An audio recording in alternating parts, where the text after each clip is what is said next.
Bonjour à tous, bienvenue dans ces 5 minutes d'information. Flash Info qu'on démarre tout de suite avec la campagne nationale de veille sur la qualité des denrées d'origine animale et halieutique. Campagne dont l'objectif est de permettre une alimentation saine en cette période de fête de fin d'année. Cela pour préserver la santé des populations. L'ensemble des services vétérinaires du ministère sont mis à contribution pour le succès de cette campagne dont le lancement a été fait cette semaine à Abidjan, commune de Cocody. Léon Kwame était sur place, il nous en parlera tout à l'heure dans le 13h. Cette période des fêtes est aussi marquée par de nombreux déplacements des populations. La circulation est parfois très dense, alors prudence sur les routes. C'est le message clé lancé hier à Boaké par le directeur général du guichet unique automobile. C'était lors de journées portes ouvertes au cours desquelles il a été question de sécurité routière. Souleymane Touré a fait le point du nombre de véhicules qui, à ce jour, sont pourvus de la nouvelle immatriculation. Kader Sogodogo. Journée porte ouverte du guichet unique automobile. Boaké, le directeur général de cette structure, qui relève du ministère des Transports, est aux côtés de ses agents. Dans la capitale de la région de Gbeke, le défi est le même, délivrer la plaque d'immatriculation en 72 heures. À Boaké, pour le moment, tout se passe bien. Nous sommes à 204 grises que nous produisons à Boaké pour 140 poses de plaques. C'est vrai que nous n'avons pas atteint notre objectif encore, mais nous sommes à la recherche de cet objectif qui pour bientôt sera vraiment un rêve réalisé. Lancé le 1er juin 2023, à ce jour, 80 000 véhicules disposent de la nouvelle plaque d'immatriculation. Le président de la République, son Excellence Alassane Ouattara, a instruit le ministre des Transports, M. Amadou Koné, à l'effet de rendre le secteur du transport crédible et fluide. Et le guichet unique automobile joue un rôle prépondérant dans cette initiative, dans cette mission. Nous nous battons pour que chaque jour, nous répondions aux attentes des millions d'Ivoiriens. Pan important de cette journée porte ouverte du guichet unique automobile, la sensibilisation sur les motocyclistes pour le port de casque.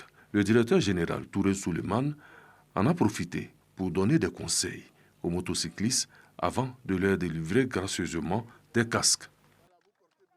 Dans quelques années, l'épineuse question de l'insuffisance, de l'autosuffisance en riz trouvera une réponse durable dans le département de Korogo.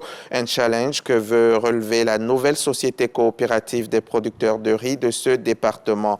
Récemment, les dirigeants de la Sokoritco sont allés apprécier comment se déroulent les récoltes dans les champs et donner des conseils avisés aux producteurs pour la bonne qualité du riz. On voit cela dans le 13h avec Siekwasi et Jean-Marc Djadji. On part en Guinée où l'opération de démantèlement des zones criminogènes se poursuit. Lancée le 9 décembre, elle vise à lutter contre la délinquance et la criminalité organisée comme le trafic de migrants ou le trafic de drogue.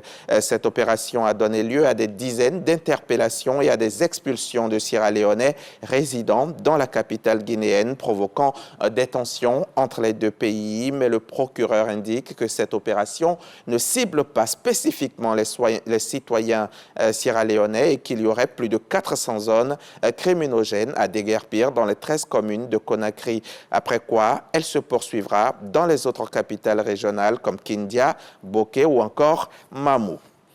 Le ministère des Affaires étrangères du Nigeria a démenti hier samedi dans un communiqué les accusations portées par le Niger qui l'accusait de vouloir le déstabiliser.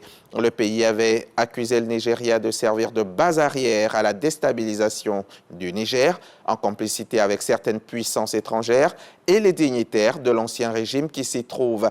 Après la convocation d'une représentante de l'ambassade du Nigeria à Niamey, le Nigeria a fini par rejeter ces accusations dans un communiqué.